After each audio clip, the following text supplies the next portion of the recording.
How to fix Docker desktop unexpected WSL error.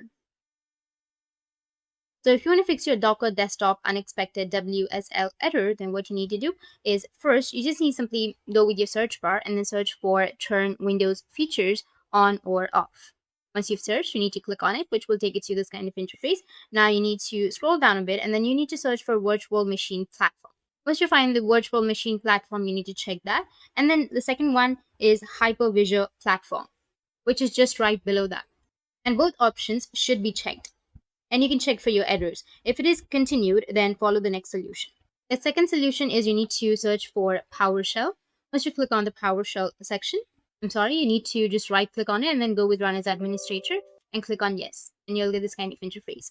Now, here you need to enter some commands.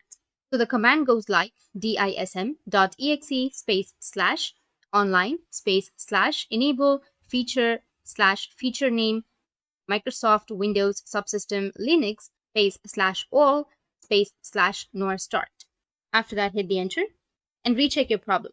If the error is still not solved, then you need to follow the last solution, which is you need to open up your browser and search for learn.microsoft.com / Windows WSL install.